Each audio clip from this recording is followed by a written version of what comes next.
mindfulness, will duly cultivate the 7 factors of enlightenment, and will be fully enlightened in unsurpassed, supreme enlightenment.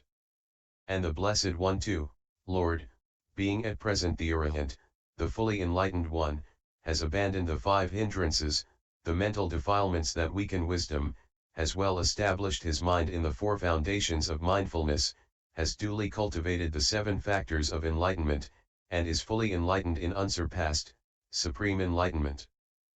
18 And also in Nalanda, in the mango grove of Pavarika, the Blessed One often gave counsel to the bhikkhus thus.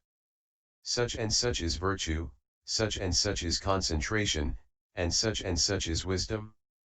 Great becomes the fruit, great is the gain of concentration when it is fully developed by virtuous conduct, great becomes the fruit, great is the gain of wisdom when it is fully developed by concentration, utterly freed from the taints of lust, becoming, and ignorance is the mind that is fully developed in wisdom.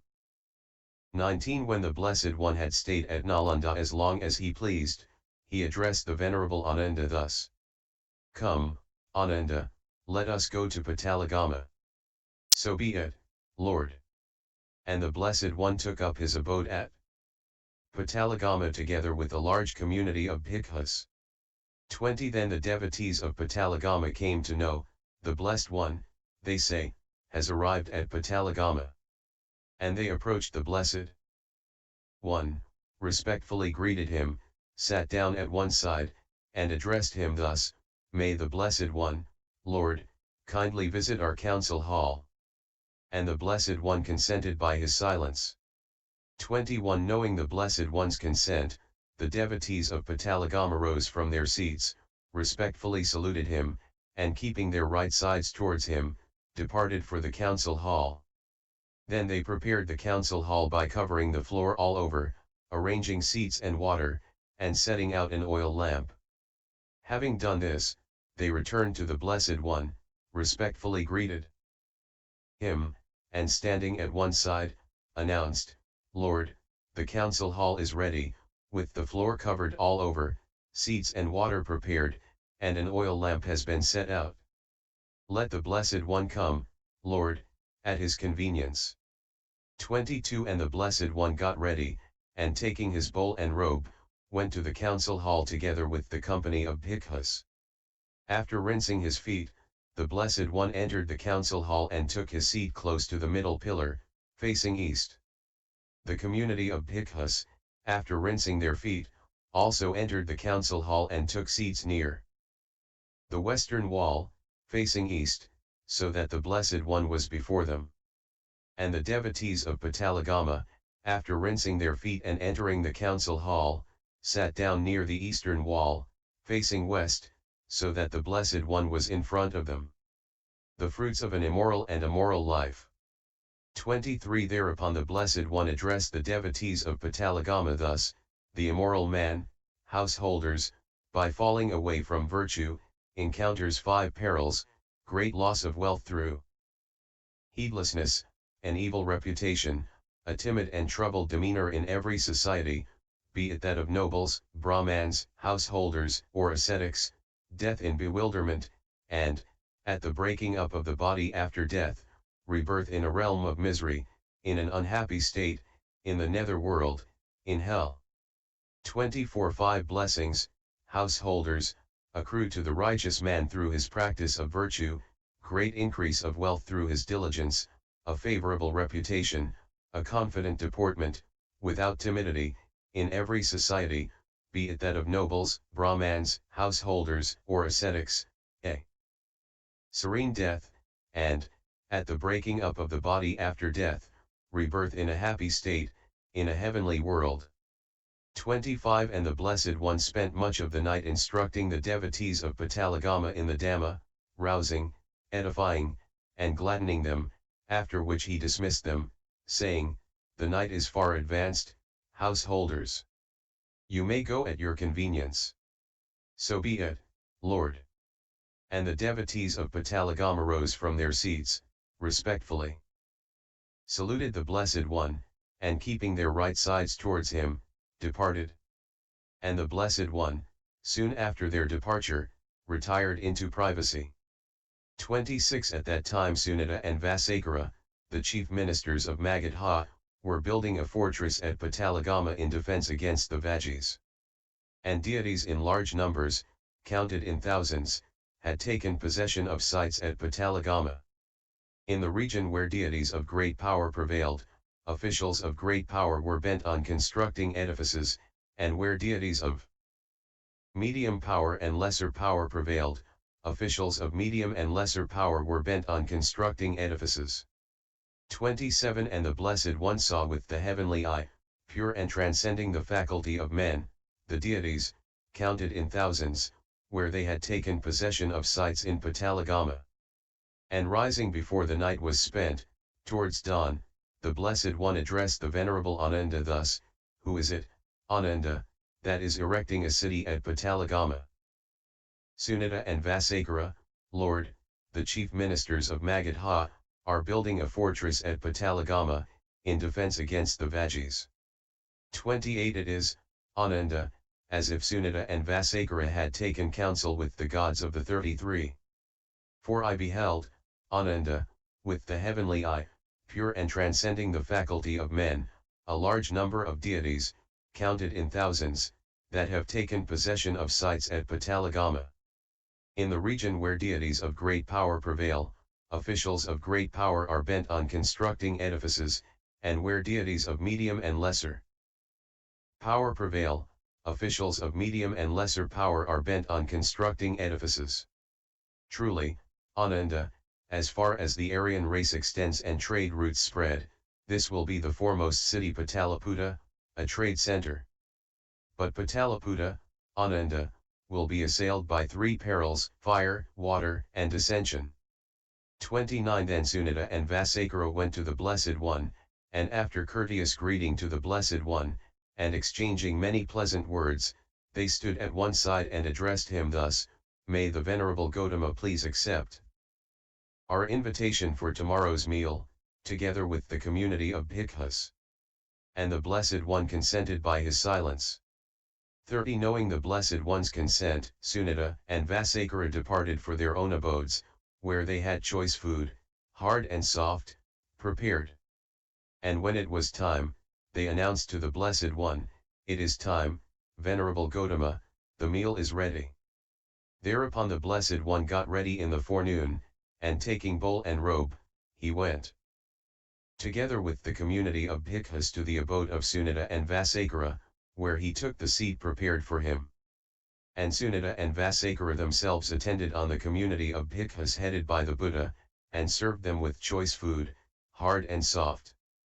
When the Blessed One had finished his meal and had removed his hand from the bowl, they took low seats and sat down at one side. 31 And the Blessed One thanked them with these stanzas. Wherever he made well, the prudent man ministers to the chaste and virtuous, and having to these worthy ones made gifts, he shares his merits with the local devas. And so revered, they honor him in turn, are gracious to him even as a mother is towards her only son, and he who thus enjoys the devas' grace, and is by them beloved, good fortune sees. After this, the Blessed One rose from his seat and departed, crossing the Ganges.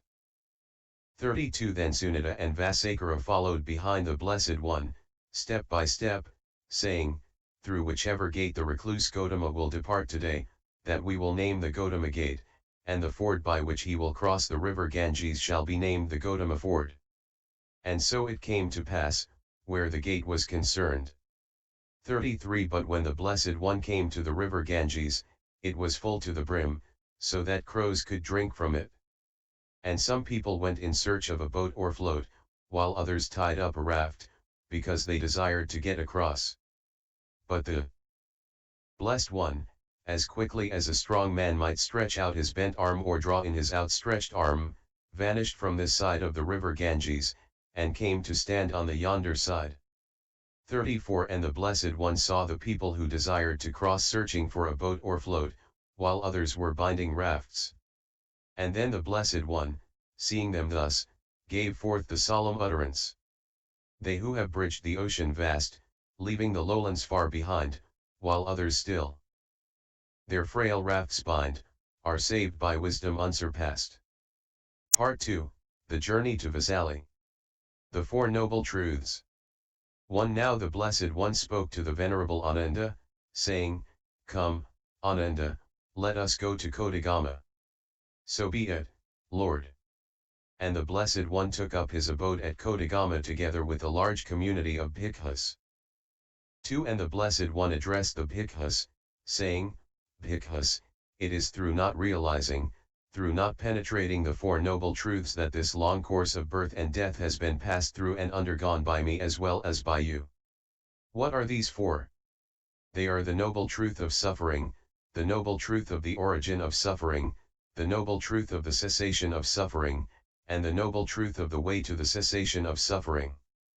But now, bhikkhus, that these have been realized and penetrated, cut off is the craving for existence, destroyed is that which leads to renewed becoming, and there is no fresh becoming. 3. Thus it was said by the Blessed One. And the Happy One, the Master, further said, Through not seeing the Four Noble Truths, long was the weary path from birth to birth. When these are known, removed is rebirth's cause, the root of sorrow plucked, then ends rebirth. 4. And also at Pataligama the Blessed One often gave counsel to the bhikkhus thus, such and such is virtue, such and such is concentration, and such is wisdom. Great becomes the fruit, great is the gain of concentration when it is fully developed by virtuous conduct, great becomes the fruit, great is the gain of wisdom when it is fully developed by concentration, utterly freed from the taints of lust, becoming, and ignorance is the mind that is fully developed in wisdom. 5. When the Blessed One had stayed at Pataligama as long as he pleased, he spoke to the Venerable Ananda, saying, Come, Ananda, let us go to Natika. So be it, Lord. And the Blessed One took up his abode in Natika together with a large community of bhikkhus, staying in the brick house. The four specific attainments. 6. Then the Venerable Ananda approached the Blessed One and, after greeting him respectfully, sat down at one side. And he said to the Blessed One, Here in Natika, Lord, there have passed away the Bhikkhu Salha and the Bhikkhuni Nanda. Likewise there have passed away the layman Sudatta and the laywoman Sujata, likewise the layman Kakudha, Kalanga, Nikata, Katisava, Tutha, Santutha, Bhatta, and Subhada. What is their destiny, Lord? What is their future state? 7. The Bhikkhu Salha, Ananda, through the destruction of the taints in this very lifetime has attained to the taint-free deliverance of mind and deliverance through wisdom, having directly known and realized it by himself. The Bhikkhuni Nanda, Ananda, through the destruction of the 5 lower fetters, that bind beings to the world of the senses, has arisen spontaneously, among the Siddhavesa deities, and will come to final cessation in that very place, not liable to return from that world. The layman Sudatta, Ananda, through the destruction of the 3 fetters, self-belief, doubt, and faith in the efficacy of rituals and observances, and the lessening of lust, hatred, and delusion, has become a once returner and is bound to make an end of suffering after having returned but once more to this world. The laywoman Sujata, Ananda, through the destruction of the 3 fetters has become a stream enterer, and is saved from falling into the states of misery, assured, and bound for enlightenment. The layman Kakudha, Ananda, through the destruction of the 5 lower fetters, that bind beings to the world of the senses, has arisen spontaneously, among the Siddhavesa deities, and will come to final cessation in that very place, not liable to return from that world. So it is with Kalanga, Nikata, Katisava, Tutha, Santutha, Bhatta, and Subhada, and with more than 50 laymen in Natika. More than 90 laymen who have passed away in Natika, Ananda, through the destruction of the 3 fetters, and the lessening of lust, hatred, and delusion, have become once returners and are bound to make an end of suffering after having returned but once more to this world. More than 500 laymen who have passed away in Natika, Ananda, through the complete destruction of the 3 fetters have become stream enterers, and are saved from falling into the states of misery, assured, and bound for enlightenment. The mirror of the Dhamma. 8. But truly, Ananda, it is nothing strange that human beings should die. But if each time it happens you should come to the Tathagata and ask about them in this manner, indeed it would be troublesome to him. Therefore, Ananda, I will give you the teaching called the mirror of the Dhamma, possessing which the noble disciple, should he so desire, can declare of himself, there is no more rebirth for me in hell, nor as an animal or ghost, nor in any realm of woe. A stream enterer am I, safe from falling into the states of misery, assured am I and bound for enlightenment. 9. And what, Ananda, is that teaching called the mirror of Dhamma, possessing which the noble disciple may thus declare of himself? In this case, Ananda, the noble disciple possesses unwavering faith in the Buddha. Thus, the Blessed One is an arahant, the fully enlightened one, perfect in knowledge and conduct, the happy one, the knower of the world, the paramount trainer of beings, the teacher of gods and men, the enlightened one, the Blessed One. He possesses unwavering faith in the Dhamma. Thus, well propounded by the Blessed One is the Dhamma, evident, timeless, inviting investigation, leading to emancipation, to be comprehended by the wise, each for himself. He possesses unwavering faith in the Blessed One's order of disciples. Thus, well-faring is the Blessed One's order of disciples, righteously, wisely, and dutifully, that is to say, the 4 pairs of men, the 8 classes of persons. The Blessed One's order of disciples is worthy of honor, of hospitality, of offerings, of veneration, the supreme field for meritorious deeds in the world. And he possesses virtues that are dear to the noble ones, complete and perfect, spotless and pure, which are liberating, praised by the wise, uninfluenced by worldly concerns, and favorable to concentration of mind. 10. This, Ananda, is the teaching called the mirror of the Dhamma, whereby the noble disciple may thus know of himself, there is no more rebirth for me in hell, nor as an animal or ghost, nor in any realm of woe. A stream enterer am I, safe from falling into the states of misery, assured am I and bound for enlightenment. 11. And also in Nadika, in the brick house, the Blessed One often gave counsel to the bhikkhus. Thus, such and such is virtue, such and such is concentration, and such is wisdom.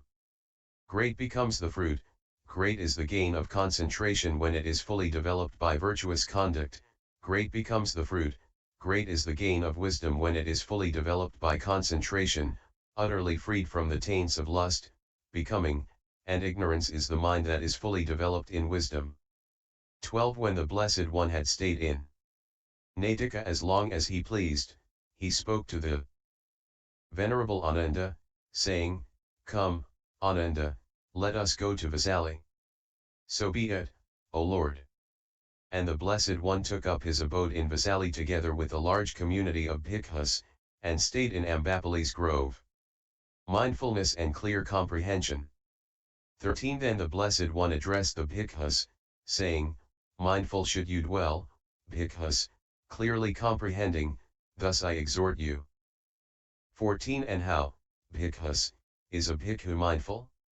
When he dwells contemplating the body in the body, earnestly, clearly comprehending, and mindfully, after having overcome desire and sorrow in regard to the world, and when he dwells contemplating feelings in feelings, the mind in the mind, and mental objects in mental objects, earnestly, clearly comprehending, and mindfully, after having overcome desire and sorrow in regard to the world, then is he said to be mindful. 15. And how, bhikkhus, does a bhikkhu have clear comprehension? When he remains fully aware of his coming and going, his looking forward and his looking away, his bending and stretching, his wearing of his robe and carrying of his bowl, his eating and drinking, masticating and savoring, his defecating and urinating, his walking, standing, sitting, lying down, going to sleep or keeping awake, his speaking or being silent, then is he said to have clear comprehension. Mindful should you dwell, bhikkhus, clearly comprehending, thus I exhort you. Ambapali and the Likavas.